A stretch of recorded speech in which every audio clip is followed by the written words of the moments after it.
نبی پاک صلی اللہ تعالیٰ علیہ وسلم نے جب پرانی امتوں کی عمریں دیکھی نا، کسی کی 1000 سال ہوئی، کسی کی اس سے زیادہ ہوئی، تو اللہ کے محبوب علیہ السلام کے دل مبارک میں یہ خیال آیا کہ میری امت کی عمریں تو بڑی تھوڑی ہوں گی، تو کیسے اتنی لمبی نیکیاں کر سکیں گے؟ تو اللہ تعالیٰ نے پھر لیلۃ القدر عطا فرمائی۔ گویا اس ایک رات میں جو آدمی نیکی کرے، 1000 دن نہیں۔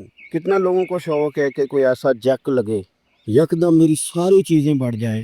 اس پر بھی تو ذرا غور کرے نا کہ ایک رات 1000 دن سے نہیں، 1000 مہینے سے افضل ہے۔ 1000 یکدم آپ کی نیکیوں کی عمر 1000 ماہ تک چلی جاتی، کتنی بڑی فضیلت کی بات ہے۔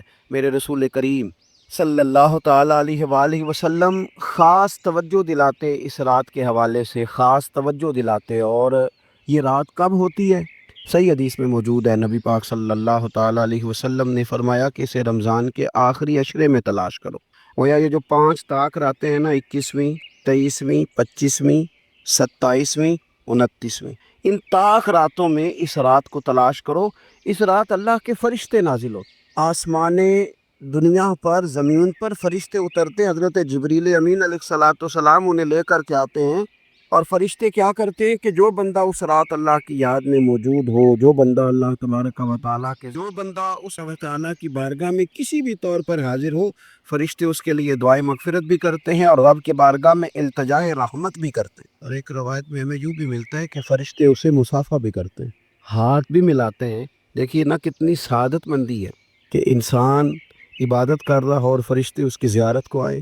ہمارے صوفیاء فرماتے ہیں تو پکا پروگرام بنا لے عبادت کا، فرشتے کئی بار تیری زیارت کو آیا کریں۔ اور پھر ایک اور بات یہاں بڑی قابل توجہ ہے کہ انسان جب محسوس کرتا ہے نا مجھے کچھ دیکھ رہا ہے، تو ذرا اس کی عبادت کا انداز بھی تھوڑا تبدیل ہو جاتا ہے۔ تو اگر یہ ذہن ہو ہمارا کہ ہمیں فرشتے دیکھ رہے ہیں اور وہ والی مخلوق دیکھ رہی ہے، پھر ہمارے ڈائری ڈائریکٹ سے جا کے ہمارے رب کی بارگاہ میں پیش کرے، تو پھر کچھ زیادہ ہی توجہ مسلمان کی ہونی چاہیے، زیادہ ہی انہماک ہونا چاہیے، وہ کھو جائے۔ ٹھیک ہے ہم کمزور بھی ہیں، ہمارے اندر کچھ پریشانیاں بھی ہیں، ہماری بیماریاں بھی ہیں، ہم لاغر بھی ہیں، ضعف بھی آ جاتا ہے، تھکاوٹ بھی ہمیں آ لیتی ہے، لیکن لمبی تو بات ہی کوئی نہیں، 5 تو طاق راتیں۔ حضرت سیدہ عائشہ صدیقہ رضی اللہ تعالیٰ عنہ ارشاد فرماتی ہیں کہ جب رمضان کا آخری عشرہ شروع ہوتا تھا نا، تو نبی پاک اپنی کمر کس لیتے تھے عبادت کے لیے، خود بھی رات کو اٹھتے تھے، ہمیں بھی جگاتے، کیونکہ سونے کے دن تو نہیں ہے، تو جاگنے کے دن ہے۔ ساون کی کالی راتوں میں جب بوندا باندی ہوتی ہے، وہ راتوں کو اٹھ اٹھ روتے ہیں جب خلقت ساری سوتی ہے۔ یہ رب کے بندوں کی شان ہے۔ اور ویسے بھی درویش کہتے ہیں کہ رات پوے تے بے درداں نو نیند پیاری آوے، درد منداں نو تے یاد سجن دی سوتیاں بھی آن جگاوے۔ تو یہ وقت ہے خاص، اس خاص وقت اس بات کی طرف ضرور توجہ کرنی چاہیے۔ اور یہ جو کہا گیا نا کہ فرشتے نازل ہوتے ہیں بِإِذْنِ رَبِّهِمْ مِنْ كُلِّ امر، اللہ کے حکم سے آتے اور ہر کام کے لیے، ہر امر خیر کے لیے آتے۔ اس میں بھی ہمارے مفسرین نے لکھا ہے کہ وہ تمہارے لیے پورے سال کا فیصلہ کریں گے کہ تمہیں کیا دیا جائے گا، تم کیا حاصل کرو گے اللہ تبارک و تعالیٰ کی بارگاہ سے۔ تو اس کا معنی یہ ہوا کہ پھر تو یہ لینے کی رات ہے۔ ایسا نہ ہو کہ فرشتے آئے ہو رب کی بارگاہ سے، یہ پیغام کرم ہو کہ دینا ہے اور لینے والے سو رہے ہوں، وہ آرام میں ہو، تو یاد رکھیں خیرات اسی کے پیالے میں آتی ہے جس کا پیالہ سیدھا ہوتا ہے، اور اگر پیالے سیدھا نہ ہو تو خیرات پیالے میں نہیں آیا کرتی۔ تو پھر اس کو جو کہا گیا نا کہ یہ سلامتی والی ہے، تو اس میں ایک اور بات بھی ہمارے پھر مفسرین نے لکھی ہے کہ اس رات شیطان تو ویسے ہی قید ہے، اس رات بندے کا نفس بھی نہیں اسے تنگ کرتا۔ یہ طاق راتیں اتنی حسین ہے کہ تھوڑی سی بندہ ہمت کرے تو اللہ عبادت کے لیے اس کے دل کو قرار عطا کر دے، اسے سکون ملتا ہے، طبیعت ٹھنڈی ہو جاتی اور وہ بڑے ذوق کے ساتھ اللہ کی عبادت کرتا ہے۔ خوب بیداری کا مظاہرہ کریں طاق راتوں۔ سب سے پہلے ایک بات اپنے ذہن میں یاد کر لیں کہ نبی پاک علیہ الصلوۃ والسلام کے ہر صحابی اور حضور کی اولاد پاک کے ہر شخص کا ادب امت مسلمہ کی ذمہ داری ہے۔ تحقیق کے نام پر کسی تخریق کا کبھی شکار نہ ہوا، اپنے ذہن کو کبھی کسی جگہ بھی منتشر نہ کریں۔ کسی نئی ریسرچ اور نئی تحقیق کی ضرورت ہی نہیں، تحقیق ہمیں حضرت مجدد الفسانی نے کر کے دے دی ہے، ریسرچ اعلیٰ حضرت فاضل بریلوی نے فرما دی ہے۔ ادھر ادھر نہ الجھیں، حضور کی ہر عصمت کا احترام کریں۔ ویسے بھی ہمیں ان سے فیض لینے کا حکم ہے۔ حضور علیہ الصلوۃ والسلام نے فرمایا کہ میرے صحابہ ستاروں کی مانند ہے، جس کی پیروی کرو گے اللہ تمہیں راہ ہدایت عطا کرے گا۔ نبی پاک علیہ السلام نے فرمایا 2 چیزیں دے کے جا رہا ہوں، انہیں تھام کے رکھنا، گمراہی قریب نہیں آئی۔ یا رسول اللہ صلی اللہ تعالیٰ علیہ وسلم وہ کون سی؟ فرمایا کہ اللہ کو قرآن لے کے جا رہا ہوں، تو اس نے اپنی اہل بیت کو بھی دے کے جا رہا ہوں۔ صحابہ سے فیض لینے کا اور اہل بیت سے فیض لینے کا ہمیں فرمایا گیا، ان پر بحث کرنے کا نہیں۔ کالج کا استاد، اردو اسلامیات، سائنس، ریاضی پڑھانے والا کمرے میں داخل ہو اور طلباء سے کہے کتابیں نکالو، تو اگر ایک طالب علم اس سے اٹھ کے اس سے یہ کہنا کہ استاد صاحب آپ یہ بتائیں کہ آپ نے ایم اے کیا ہے تو ایم ایڈ بھی ہے کہ نہیں، اور اگر آپ ایم ایڈ ہیں تو پھر آپ یہ بتائیں کہ آپ نے ریگولر یہ تعلیم حاصل کی ہے یا پرائیویٹ سے، اور جب آپ نے نوکری حاصل کی تو میرٹ پہ تھے کہ سفارش پہ تھے۔ اسٹوڈنٹ اگر یہ سوال پوچھ لے تو استاد اسے پڑھاتا نہیں، بلکہ کلاس سے نکال لیتا ہے۔ وہ کہتا ہے یہ تیری ذمہ داری نہیں، یہ مجھ سے پرنسپل پوچھے گا، یہ مجھ سے بورڈ کا چیئرمین سوال کرے گا، تو کون ہوتے ہو یہ؟ تم تو سبق پڑھو، کتابیں نکالو، یہ کیا بات ہوئی؟ تمہارا منصب یہ نہیں، یہ مجھ سے کو بڑا بات کرے تو ہم تو صحابہ اہل بیت کی غلام ہیں، ہم نے ڈگریاں نہیں چیک کر دی، ہم نے تو اسے فیض لینا ہے، ان کی باتوں سے خوشبو حاصل کرنی ہے، ان کے طرز زندگی سے دلوں کو معطر کرنا ہے کہ گھر دے کے اپنے گھروں کو بسا۔ ہم اگر اس طرح الجھ جائیں گے تو پھر تو افکار و نظریات پر درد جم گیا، پھر تو انسان جب شکوک و شبہات کا شکار زندگی گزارنے لگ جاتا ہے تو پھر تو وہ بیچارہ بے یقین ہو جاتا ہے، پھر تو وہ کیف سے سرور سے عاری ہو جاتے ہیں، سجدوں کا نور، عبادتوں کی لذت، درود و سلام کا ذائقہ اس سے دور نکل جاتا ہے۔ تو ان سے فیض چیز لے۔ اور دوسری بات میرے یاد رکھیں کہ انسانی زندگی میں نا سانس لینے کی بھی بڑی ضرورت ہوتی ہے، روٹی کھانے کی بھی بڑی ضرورت ہوتی ہے۔ 24 گھنٹے بندہ سوئے نہ تو اپنی ٹانگوں پہ کھڑا نہیں رہ سکتا۔ نیند کی بھی بڑی حاجت ہے، جو ہمارا سانس اندر باہر جاتا ہے یہ اگر رک جائے تو بھی آزمائش ہو جاتی ہے۔ تو اس طرح ان سب چیزوں کی زندگی میں ضرورت ہے نا، اس سے کہیں بڑھ کر جینے کے لیے محبت کی بھی ضرورت ہے۔ گھر میں ہر شے موجود ہو نا، ساری اللہ تعالیٰ نے آسودگی، آسانی، ضروریات زندگی دے رکھی ہو، گھر میں ہر شے، بس میاں بیوی کا آپس میں پیار نہ، تو ساری نعمتوں کے باوجود بھی گھر میں سکون نہیں ہوتا۔ اگرچہ لوگ سمجھتے ہیں کہ یہ ایک معمولی سی چیز ہے، لیکن آپ کی ساری زندگی کو وہ چیز ڈسٹرب کر دیتا۔ آپ کے سکون کی جگہ آپ کا گھر ہوتا ہے۔ آپ کسی کے گھر میں بڑے اعلیٰ ترین بیڈ پر ہی سو جائے تو جو سکون کی نیند اپنے گھر آتی ہے وہ کسی کے ہاں نہیں آتی۔ تو انسان کے لیے محبت اتنی زیادہ ضروری ہے کہ گھر میں ہر شے ہو، محبت نہ ہو تو ساری نعمتیں پھیکی محسوس ہوتی۔ اور اگر مکان کچا ہو، روٹی اچار کے ساتھ ہو، بچے پرائیویٹ کی بجائے سرکاری سکول میں پڑھتے، لیکن گھر والے ایک دوسرے سے محبت کرتے ہوں تو کچے گھر میں بھی سکون کی نیند آتی۔ آپ کسی جگہ ملازمت کرتے ہیں، کسی ادارے میں آپ جاب کرتے ہیں تو آپ بہترین تنخواہ دی جاتی ہے، الاؤنسز بھی ملتے ہیں، سیلری پیکج بڑا اچھا ہے، آنا جانا بھی آسان ہے، وہ سب تمام آسانیاں جو کسی جگہ پہ کسی شخص کو ڈیوٹی کر کے میسر ہونی چاہیے وہ ساری میسر ہے۔ لیکن جہاں آپ جاب کرنے چاہتے ہیں ان لوگوں سے پیار نہیں، عملے سے بنتی نہیں، تو جتنی مرضی بھی اچھی آپ کی سیلری ہو، ڈیوٹی پہ جانے کو دل کرتا۔ میری بات کی سمجھ آ رہی ہے؟ اس لیے زندگی میں تلخیت تھوڑی پیدا کرنی چاہیے۔ کوئی ایک بات جو آپ کی نہ بھی نہ کوئی کہنے تو جو ہے میری بات پر کتنی، کوئی ایک بات نہ بھی مانے تو پھر بھی گزارا کر لے لیتے ہیں۔ تو ہر جگہ تلخی۔ مولوی صاحب ہے بیچارے مسجد میں نماز پڑھاتے ہیں، اب نمازی ہے 50، تو پورے 50 کی مانے تو مسجد میں سکون رہتا ہے، لیکن اگر 49 کی مان لے ایک بندہ اڑ جائے تو وہ کہتا ہے کہ جناب ادھر تو نماز ہی نہیں ہوتی۔ تو چلے ایک بات چھوڑ ہی دے، سب کی کیسے مانی جا سکے؟ ممکن نہیں نہ ہوتا۔ ہم رائے نہیں دیتے، حکم جاری کرتے۔ جب مشورہ لیا جاتا ہے نا کسی سے تو اسے رائے دینی چاہیے، حکم نہیں دینا چاہیے۔ رائے دے، رائے وہ ہوتی ہے جو قبول بھی کی جا سکتی ہے۔ اور ہمارے ہاں بہت سارے لوگ آ کے کہتے ہیں، وہ کہتے ہیں جناب مولانا صاحب آپ نا یہ والی تقریر جمعے کو کر یہ بھی کہیے گا، پھر یہ بھی کہیے گا، پھر وہی اتنا خوبصورت سبق پڑھاتے ہیں کہ دل کرتا ہے بندہ ان سے کہے کہ تو آپ ہی آخ لے، اتنا تو سبق دے رہا ہے نا۔ کہ بعض لوگ فیصلہ کرانے آتے ہیں پنچایت میں چودھری صاحب سے، تو وہ کہتے ہیں آخر نہ، پھر تسی جواب اے آخیا جیسے انہوں نے بھی آخنا، پھر تسی جواب اس طرح کے بندے سے کہنا چاہیے کہ تو ساری پڑھی پڑھائی شاید ہے کہ چودھری تو بیوقوف ہے بیچارہ، اسے تو بالکل پتہ نہیں فیصلہ کرنے کا۔ آپ کل میں ایک جگہ پہ تھا تو ایک صاحب مجھ سے کہنے لگے میرے امام نے یوں کیا ہے، وہ یہ خرابی کرتے ہیں، یہ کرتے ہیں، اس طرح کا مسئلہ ہے۔ تو میں نے ان سے کہا کہ یہ تو آپ کہہ رہے ہیں، اب آپ امام صاحب کو بھی لے کے آئے، میں ان کی بھی بات سنا۔ آپ کے طور پر کیسے رائے دے دے؟ مجھے کیا پتا آپ کیا بیان کر، جب تک دونوں لوگ موجود نہیں ہوتے بات نکل کر واضح، تو ہمارا یہ مزاج ہے کہ تلخیاں زندگی میں، تلخیاں پیدا کرنے سے حالات خراب ہوتے ہیں۔ تو زندگی میں محبت کی بڑی ضرورت ہے، کیا پیار والا ہو، آنا جانا پیار والا ہو، انسان اپنی طبیعت میں گنجائش رکھے۔ یہ جو ہمیں کہا گیا حسد سے بچو، عداوت سے بچو، بغض سے بچو، تکبر سے بچو، کینے سے بچو، اس کا کیا مطلب ہے کہ آپ کسی کا کینہ کریں گے تو اس کا نقصان کریں گے؟ جب آپ کی سینے میں کینہ ہوتا ہے تو زیادہ تو آپ کا سینہ رہا ہے، سامنے والے کا کیا نقصان؟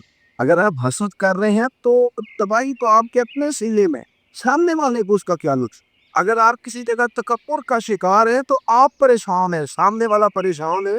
یہ تو جب ہنڈیا چلتی ہے تو اس کے اپنے کندھے دھر جاتے ہیں، وہ کسی کا کوئی نقصان ہے تو لہجہ محبت والا۔ اگر میں یہ کہوں نا کہ دین اسلام کا کوئی اور نام رکھا جا سکتا ہے تو دین اسلام کا دوسرا نام دین محبت ہے۔ ہر جگہ محبت کی بات کرتا ہے میرا دین، ہر جگہ، والذین آمنوا اشد حبا للہ۔ رب فرماتا ہے جو لوگ ایمان لے آئے ہیں نا وہ اپنے رب سے شدید محبت، یہ لمبے لمبے سجدے ہوتے ہیں، یہ محبت کی وجہ سے ہوتے۔ یہ جو انسان دیر تک اپنے رب کو دکھڑے سناتا ہے یہ پیار ہو جاتا۔ والذین یبیتون لربہم سجدا وقیاما، یہ جو رات بھر رکوع سجود میں رہتے ہیں یہ محبت ہو جاتی، پیار ہے نا۔ اللہ فرماتے ہیں ایمان والے رب سے شدید محبت کرتے۔ اور جہاں تک تعلق میرے رسول پاک کی ذات کا ہے، حضور نے فرمایا تم اتنی دیر تک ایمان کا ذائقہ ہی نہیں چکھ سکتے جب تک ہر چیز سے بڑھ کر رب رسول سے پیار ہو۔ تمہارا نا ایمان کو ہوگا یہ بخاری ہے کہ یہ چیزیں حضور نے بیان کی، فرمایا ایک تو ہر چیز سے بڑھ کے اللہ رسول سے پیار کرو، ایک جس سے بھی پیار کرو اللہ رسول کے لیے کرو بھی، اور تیسرا فرمایا مسلمان ہونے کے بعد کفر کی طرف جانا اتنا ناپسند کرو جتنا بندہ آگ میں جانا ناپسند کرتا ہے۔ یہ تین کام کر لو تمہیں مومن ہونے کا مزہ ہو جائے۔ اگر محبت نہیں تو مومن تو ہوگے پر مومن ہونے کا مزہ، اگر مومن ہونے کا مزہ لینا چاہتے ہیں، سرور لینا چاہتے ہیں، لذت آئے نماز میں، عبادت میں، تو پھر اس کے لیے نا ہر چیز سے بڑھ کر رسول پاک سے پیار، اور پیار نعروں میں نہ کریں، خالی محفلوں میں نہ کریں، یعنی پیار کی عملی اظہار بھی تو ہو نا۔ بہت سارے لوگ ایسے ہوتے ہیں جن سے ہماری محبت ہوتی ہے تو پھر ان سے ملنے کو بھی دل کرتا ہے، ان کی یاد بھی ستاتی ہے، ان لوگوں کے ساتھ ہمارا اس طرح کا تعلق ہوتا ہے کہ ان کی رضا میں راضی رہنا پسند بھی کرتے ہیں۔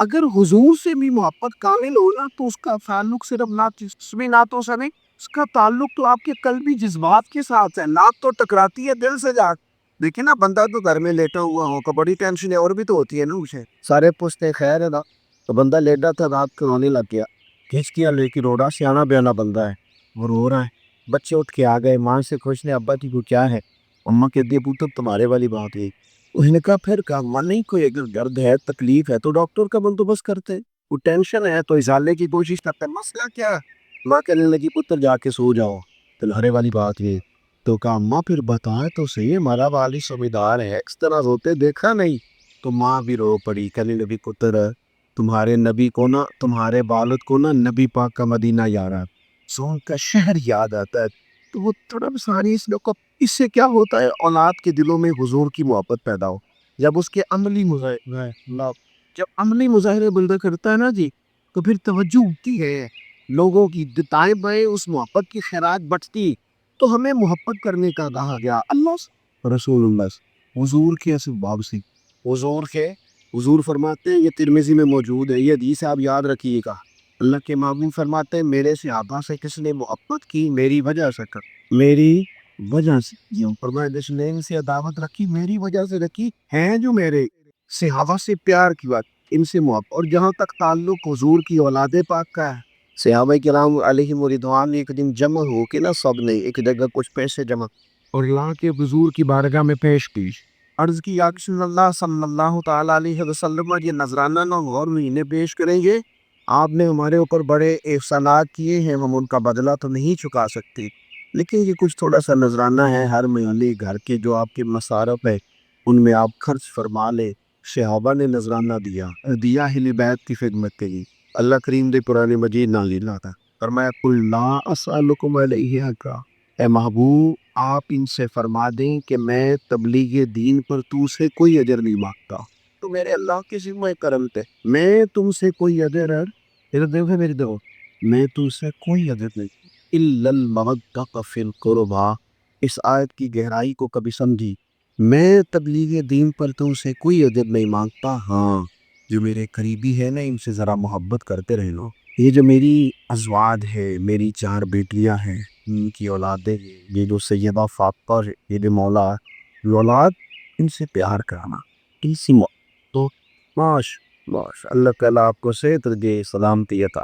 عزیز بھائی یہ جو حضور کی اولاد پاک ہے نا نبی پاک علیہ السلام کی شہزادیاں ہیں بالخصوص سیدہ فاطمہ الزہرا سے کا پیار زیادہ تھا. پھر ان کی اولاد ان سے نا انسان کا قلبی تعلق جڑا ہوا ہوگا. ان سے نا انسان کو بالرفتگی کی حد تک پیار کچھ چیزوں سے ہم پیار کرتے ہیں نا. آپ اس کی مثال دیکھ لیں کہ ہمارے ارد گرد ہمارے ساتھ ایک بندہ بالکل بیٹھا ہوتا ہے بالکل پڑوس میں وہ کسی بندے کے خلاف دلائل دے رہا ہوتا ہے لیکن وہ جتنی مرضی کہانیاں سنائے ہمارا دل ماننے کو تیار نہیں ہوتا کیونکہ ہم اس بندے سے پیار کرتے ہیں. ڈھیر سارے لوگ ایسے ہیں جن کی رج کے مطالبت کی گئی لیکن ان کی پیار کرنے والوں نے انہیں چھوڑا. محبت جب ہو جاتی ہے تمہیں تو محبوب کے لیے اپنے دل میں اعلیٰ جذبات رکھتی ہے. حضور کی اولاد پاک سے سی والا پیار ہو صحیح والا وہ والا پیار نہ ہو تو ہم نے سیکھا ہے ان لوگوں سے تو اپنا چاندی سے باہر سیکھا کرنے کے لیے پیار سکھا جو 30,000 لے کے پیار سکھا رہے ہیں ان سے نہ انہیں سیکھاؤ. میں کئی دفعہ سوچتا ہوں کہ امام صاحب تو شہادت دے گئے بچوں سمیت شہید ہو اور یہاں وہ شہید ہو گئے اور یہاں جو ان کے نام پہ میپ ان کی سجائی گئی 5 کاروبار جم رہا ہے ریاڑیاں لگ رہے لگتے نذرانے آ رہے. خدا کے بندو اگر صبح قیامت وہ تم سے سوال کرے کہ میں تو جان دے گیا تھا اس مقصد کے لیے اور تم نے اسے ذریعہ معاش بنا تو کبھی ایسا بھی اقبال کہنے لگے جنہیں آتا نہیں دنیا میں کوئی ان تم ہو اور بیچ کھاتے ہیں جو بزرگوں کا کفن. تو جو لوگ یہاں بھی سوداگری کریں اور ماحول اس طرح سے بنے علمان و لفیس خاص پیار ہو خاص وہ جو دیہات کے بوڑھے لوگ ہوتے تھے نا ان کی عقیدت پالس ہوتا سو ناراض ہو گیا تو پیٹو آخیا میں تو خود تجھے کیا کرے سانو پینڈو آختے ہیں اور بھائی پینڈو ہونا بڑے فخر کی بات ہے اگر قسم دے تو یہ بڑی ناز کی بات ہے. عرب کے ہاں جو بچہ پیدا ہوتا تھا نا مکے میں پیدا ہونے کے بعد کسی گاؤں میں بیچتے تھے. خود رسول کریم بھی تشریف لے گیا حضرت حلیمہ کے گاؤں کیوں اس لیے کہ وہ کہتے تھے کہ گاؤں کی بولی بھی خالص سے اور گاؤں کا لہجہ بھی خالص وہ تو بھیجا جاتا ہے پر ہم ہیں کہ پریشان ہو جاتے. تو غور کریں کیا کہہ رہا ہوں گاؤں کے پرانے لوگ وہ انسان لوگ اوے کاکا اوے چور تھلے نہ ڈگن رہی ہو ختم شریف دے رہی صحیح کہہ رہا ہوں پہ ایسے ہوتا تھا. اب ختم شریف پڑا اوے امام حسین کا ختم پڑا ہے غوث پاک کا چاول نیچے نہ گرے. اب تو ذرا وی آئی پی لوگ آتے ہیں خود شاپس میں چاول اٹھاتے تھے تو اپنے پتر کے ولیمے پر بھی چھت سے پھینکتا ہو تو پھینکتا ہے جب تو بیٹے کا عقیقہ کرتا ہے. وہ جو کھانا تیرے پتر کا نام کا وہ بشوں میں سجایا ہے اور جو حسین ابن علی کے نام کا کبھی گئے ہو شوق سے لنگر تلاش کرنے کے سونے چاول تو کھانے امام حسین کی لائق کبھی کوشش کی ہے کہتے دور سے پکانے والا منگاؤ برادری نے آنا ہے یار یہاں بھی تو تیرے اندر عیسیٰ روز پاکیزگی ہونا یار لطف ہو. یہ دیکھ تو صحیح میں بڑی دفعہ دوستوں کو اپیل کرتا ہوں کہ محفلوں میں نا مولوی صاحب کا پیر صاحب کا نعت خان کا اور عوام کا کھانا ایک جیسا کرو. اب انہیں کچھ زیادہ مسئلہ نا سکھا کے آ جائے گا کہ آ جاؤ ایک جیسا کھانوں کرو. یہاں بھی تم نے عجیب ماحول بنا دیا بوٹیاں موٹیاں تگڑیاں لیا سادے چاول مارے ہیں. میلاد شریف کا جو دن ہو تو جن غریب گھروں کے اندر سارا سال گھر سے لڑائی ہوتی ہے اس گھر کے اندر اگر بچے سارے آ جائیں میلاد کی روٹی کھانے تو پرات میں چاول ڈال کے ہو سکتا ہے وہ اپا جو بیچارہ سارا سال گوشت نہیں کھلاتا وہ میلاد والے دن بچوں کو ساتھ لے اور جب پرات میں چاول ہو زیادہ بوٹیاں ہو تو ہو سکتے ماڑے دا پتر انہوں پوچھ کے آکھے ابا جی آج خیر ہے بڑیاں بوٹیاں بھی لب دی نے 14 انچ ہو سکتا ہے پھر باپ رو ہی پڑے اور کہ پتر آج تو راج کے کھا آج مدینے والے دا ملا کھان لینا اور وہ ہمارا تو مسئلہ یہ ہے کہ یہاں بھی وی ایس بی کا لنگر لیتا ہے اور سادے بندے کا لنگر ناراض ہو گئے ہو جاندے نے میرے میں کئی یاری بلدے تسی نہ ہویا جے میں چھتی ٹوٹیا رہا دے غور کرو کیا بات ہے تھوڑا سا نا حقیقت پر تے آؤں گا بڑی ہو گئی ہماری وہ جذباتی باتیں بڑے ہو گئے نعرے بڑا ہو گیا حقیقت پہ تو دیکھے نا عوامی مسائل پر بھی تھوڑی توجہ دینا تو پیار رسول خاص ہر وقت نہیں بندہ روتا کبھی روتا ہے تب کوئی خاص ہی بات کہو حضرت عثمان غنی رضی اللہ تعالیٰ عنہ فرماتے سارا دن ہی حسن اور حسین مسجد میں رہتے. ایک دن حضور نے اسپیشل پیغام بھیجا، فرمایا بلاؤ نا ذرا کدھر ہے کدھر ہے. تو وہ دور نہیں تھے، وہ ادھر ہی رہتے تھے، پھر یہیں سے گئے. محبوب نے بلایا، آنے میں کچھ دیر ہو گئی شہزاد اعظم. یہ روایت اعلیٰ حضرت فاضل بریلوی نے بھی لکھی، اور وہاں لکھتے ہیں یہ دیر اس لیے ہوئی کہ سیدہ فاطمہ لگتا ہے انہیں کپڑے بدل دو، خوشبو لگا رہی. کچھ تھوڑا دیر سے آئے دونوں شہزادے تھے، اور جب ذرا دیر سے آئے نا حضور کی بارگاہ میں، تو نبی پاک علیہ السلام نے نا اپنے مقدس گھٹنے زمین پر رکھے رہے اور دونوں بازوؤں کو کھولا. امام حسن و حسین دوڑ کیا. حضور نے ایک کو ایک سینے ایک کندھے سے لگایا، دوسرے کو دوسرے کندھے سے لگایا، غور کر منظر. اور پھر میرے نبی کی آنکھوں میں آنسو آ اور رو کے حضور نے کیا کہا، عرض کیا اللہ یہ میرے دونوں شہزادے ہیں، یہ میرے پھول ہیں دنیا میں، مالک میں ان دونوں سے محبت کرتا ہوں تو بھی ایک سے محبت ماں. اور پھر حضور دعا دینے لگے، کہا اے اللہ جو قیامت تک میرے حسن اور حسین سے محبت کرے تو سب سے بھی محبت. صلاۃ و سلام نے اپنی کل کے ساتھ نبی پاک علیہ السلام نے ان سے پیار عرض کرو تگڑا بندہ تو ویسے ہی سیاست تو گاڑی جب اس کی نکلتی ہے، جس دن اس نے جانا ہوتا ہے سیاسی جلسے پہ، وہ کسی غریب مریض کے کام تو بالکل نہیں آتی، لیکن کسی سیاسی جلسے میں جانا ہو تو پھر چاہے ٹوٹ بھی جائے پھر کہہ رہا ہے چلو نمبر تو بنے گے نا لیڈر کے ساتھ پھر خیر ہوتی ہے، پھر وہ نکل جائے. امیر آدمی تو ویسے ہی وہ تو نہ میلاد کے جلسوں میں نہ محرم کی محفلوں میں وہ کہاں ہوتا، وہ تو سیاسی جلسوں میں جاتا. ہم جو لوگ آتے ہیں درمیانے طبقے کے اور غریب لوگ، ہم بھی اب نا بعض جگہوں پہ بعض تقریروں کو بعض باتوں کو صرف کانوں کا ذائقہ سمجھتے. میں جاتا ہوں محافل میں تو دوست کہتے ہیں آپ نے تو آدھا گھنٹہ تقریر کی، پورا گھنٹہ کرنا چاہیے. تو میں نے کہا میں آپ کو کس نے کہا میں مقرر ہوں، میں تو نصیحت کرتا ہوں جو مجھے بھی فائدہ دے کسی اور کو دے. تو نصیحت 10 منٹ میں بھی ہو جاتی، اگر قانون کا ذائقہ پورا کر دے تو وہ تو 2 گھنٹے میں بھی نہیں ہوتا. اس کا تو پھر طریقہ یہ ہے کہ جی اسی پچھلی باری انہوں بلایا اسی تیار کی تو انہوں بلایا یہ ادو بعد پھر اسی فلانے نو بلانا تو بھائی اتنے بلائے تھے تو آپ پہ اثر کیا ہوں، نتیجہ کیا نکلا، اس کا ریزلٹ کیا، اس کے اثرات کیا ملا کیا قوم کو، نتیجہ کیسی کیا ہوئی. آپ میری بات سمجھے، ہم نے صرف اور صرف آج بات سن کے چلے نہیں جانا، ہماری قلبی کیفیات حضور کی اولاد کے ساتھ محبت کی، ہمارا لہجہ پیار کا، طبیعت جمے. ایک تو ان سے پیار کرو اور دوسرا یہ دیکھو اس لڑکا طریقہ اصل میں ہے کیا.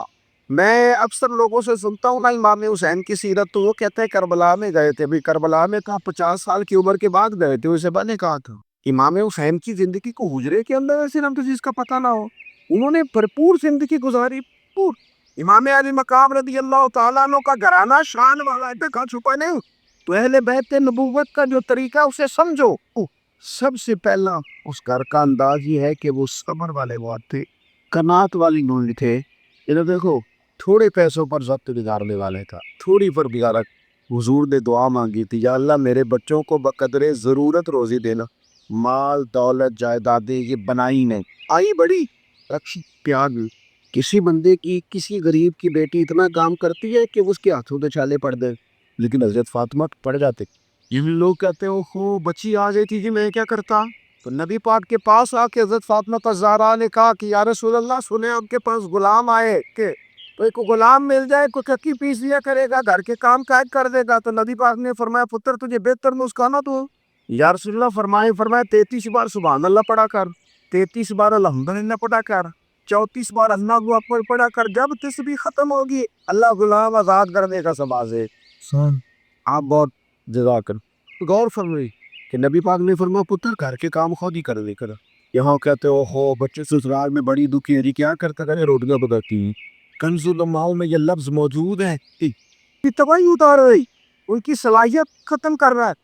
نبی پاک صلی اللہ تعالیٰ علیہ وسلم نے دیکھا کہ ساکدہ چکی چلا رہی تو حضور نے دیکھتے ہوئے یہ نہیں فرمایا کہ فاطمہ میں کو بندوبست کرتا ہوں، میں نکلتا ہوں، میں کچھ لاتا ہوں. نا حضور دیکھ کے آنکھوں میں آنسو آئے اور پتہ فرمایا کیا، فرمایا پتر دنیا میں تھوڑی سی تکلیف برداشت کر، آخرت کی ساری عزت اللہ تجھے ہی عطا فرمائے. اپنے گھر میں کام کاج کرنا، تھوڑے پہ گزارا کرنا. اچھا پھر لطف کی بات یہ ہے کہ جتنے سیرت نگار ہیں نا اہل بیت کی سیرت لکھنے والے، وہ سب لکھیں گے کہ مہینہ مہینہ گھر میں کھانا نہیں پکتا تھا، چولہا نہیں جلتا تھا، کھجور پانی پہ گزارا. ہمارے تو شام کو روٹی مرضی کی نہ پکی ہو تو بچے موبائل توڑ دیتے، چلو تھوڑی جی گل وڈیاں دی بھی کر لے گا. یعنی وہ صاحب بھی اگر آ جائے ان کی مرضی کی روٹی نہ میں بکی ہوتا ہوں کہنے تو پی کے جا، اس لیے کہ یہ تو نے کیا اب کا ہے. سنو یہ حضور کا طریقہ مبارکہ بھی سنو. سیدہ عائشہ صدیقہ رضی اللہ تعالیٰ عنہ فرماتی ہیں حضور کے لیے میں کھانا رکھتی تھی، کبھی کوئی چیز طبیعت مبارکہ کے قریب نہ ہوتی، پسند نہ ہوتی تو چھوڑ دیتے، لیکن محبوب نے کبھی کھانے میں نقص نہیں نکالا. صبح سے شام تک گھر والے باورچی خانے میں گرمی میں کڑے رہے اور تو نے ایک منٹ نہیں لگایا، ہر چیز ادھیڑ کے رکھ دیا. ہمیں کچھ چیزوں کا احساس، یہ ضروری تو نہیں کہ جو ہم کر رہے ہیں وہی مشکل ہو، اور بھی کئی مشکلات احساسات پیدا کر لیتے ہیں. غور فرمائیے گا ہر سیرت نگار نے لکھا ہے کہ مہینہ مہینہ چولہا نہیں جلتا تھا، کھانا نہیں پکتا تھا، لیکن مزے کی بات یہ ہے کہ جو بندہ یہ لکھ رہا ہے نا کہ مہینہ مہینہ چولہا نہیں جلتا تھا، کھانا نہیں پکتا تھا، 2-4 سطح چھوڑ کے وہی بندہ کہہ رہا ہے، یعنی پیچھے لکھ رہا ہے کہ مہینہ مہینہ چولہا نہیں جلتا تھا، لیکن چند صفحے چھوڑ کے وہی بندہ لکھتا ہے کہ جو دروازے پہ مانگنے آتا ہے اسے جھولی بھر کے دیا جاتا ہے. ہم نہ اپنی ذات پر لگائیں تو ذرا تگڑا کر کے لگاتے، اور کوئی فقیر مانگنے آ جائے تو ڈھونڈتے پھرتے ہیں کہ 10 ٹوٹے ہیں کہ گرے. اپنے پہ لگانا ہو تو پھر کیا بات. لیکن اگر اب فقیروں نے کیا کرنا، ہمارا تو سگا بھائی مقروض ہوتا ہے، قرض کے نیچے دب گیا، گھر سے نہیں نکل، ہماری تجوری میں پیسے پڑے، ہم جھوٹ بولتے اپنے طرف میں، لیکن ہم نے اپنوں کی مدد میں کی، فقیروں کو کیا دینا.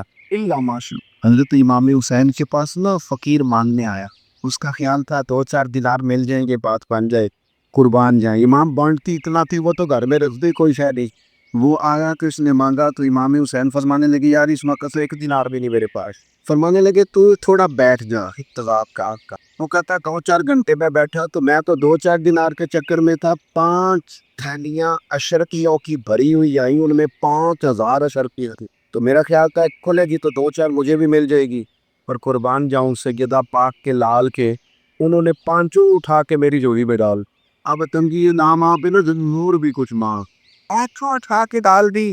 کہتے میں ابھی سکتے نہیں تھا، پریشان اتنا دے دیا. ابھی میں سوچ رہا تھا کہ حسین ابن علی بولے. فرمانے لگے یار ذرا معاف کر دینا، تمہیں انتظار کرنا پڑا، تمہیں انتظار کرنا پڑا، ذرا معاف کر دینا. مزاج میں سخاوت ہو. سخی پیسے والا بندہ نہیں ہوتا، پیسے والا تو پلاٹ بناتا ہے. پہلے اس کا دل ہوتا ہے کہ مجھے اللہ دے گا تو میں خرچ کروں گا، پھر جب وہ اس کو مل جاتا ہے پھر اس کے خرچے بڑھ جاتے، پھر اس کو سامنے والا پلاٹ پسند آ جاتا ہے، بڑی گاڑی پسند آ جاتی، پھر وہ چکروں میں پڑ جاتا ہے. مالا والے سخی نہیں ہوں تو سخیاں کل مال نہیں ہوں. ہاں ایک تھی وہ تھی دوی جہانی سکی، ہمیشہ اللہ کے راستے میں دینے کا. تیسری بات جو ہم نے سیکھی، ایک تو ساتھ، دوسری سخاوت، اور تیسری بات اہل بیت نبوت بہادر لوگ تھی. بہادر یاد رکھنا کہ جو باوقار لوگ ہوتے ہیں نا، باوقار، حالات کے قدموں میں کلندر نہیں گئے، کیونکہ ٹوٹے بھی ستارہ تو زمین پر نہیں گئے، اور دنیا میں قتیل السم نافق نہیں کوئی جو ظلم تو سہتا ہے بہت نہیں کرتا تھا. ہم نا او موشو بیٹے جو عرض کرنے جا رہا ہوں اس پر آپ غور کریں کہ بچوں کو نا بزدلی، وہ میں اکثر بلکہ کہتا ہی رہتا ہوں، ہمیشہ میں کہتا ہوں یہ آج کل نا چھپکلی دیکھ کے چیخ مار دوں فیشن ہے. اوقات روز نکلا تو چیخیں ماری، یہ برگر فیملی ہونے کی علامت. ویڈیو بنا کے چڑھاتے کہتے ہیں وہ بکرا ذبح کیا تھا تو بچہ رو پڑا. تو جو بکرا ذبح ہونے پہ روتا ہے وہ میدان میں جہاد کیسا کرے گا؟ کیا بات کر رہے ہیں آپ. ان کو بہادری سکھائیں، کھڑا ہونا سکھا، ان کو صبر آئے، حوصلہ آئے، 2-4 دن بھوکا رہنا پڑے تو کوئی تکلیف میں نہ. ان کو تحمل بردباری یہ اصل سرمایہ ہے. ساتھ میں غریب پر کوئی ظلم کر رہا ہے تو ابا کہتا ہے پتر اندر سے دروازہ بند کر لے، اس کا جذرہ ہے. چلیں آپ بلا وجہ کی لڑائیوں میں شریک نہ ہوں، لیکن اگر کوئی مظلوم ہے تو اس کے ساتھ تو کھڑے ہونا ہے. لیکن ہم نہ، ہمیں بزدل کر دیا جاتا ہے، بزدل روک ڈال دیا لوگوں. نہ بھائی کیا کرتے آپ مت کرے، کان کمر کیوں ڈرتا ہے، پھر دیکھو خدا کیا کر. اور حالات کے سہلے ہوئے لوگوں کو بتا دو حالات بدل گئے، ایک جیسی نہیں رہ رہی تو بدل جایا کرتے. دیکھیے امام حسن اور حسین شہزادے ہیں نا، حضور اپنے سامنے کشتی لڑایا کرتے تاکہ بہادر بنے. حضرت مولا علی ہر جنگ میں انہیں ساتھ لے کے جاتے. اور جس دن حضرت عثمان غنی پر بلوانیوں نے حملہ کیا، حضرت عثمان غنی رضی اللہ تعالیٰ عنہ چونکہ خالو ہے امام حسن اور حسین، سگے خالو، لحاظ حضرت مولا علی نے اپنے دونوں شہزادوں کے ہاتھوں میں تلواریں دے کے کہا پتر دروازے بھی کھڑی ہو جاؤ، خبردار کوئی امام حضرت عثمان غنی کے دروازے کو کراس نہیں کر پائے. خود بچوں کو ہمت سکھاؤ،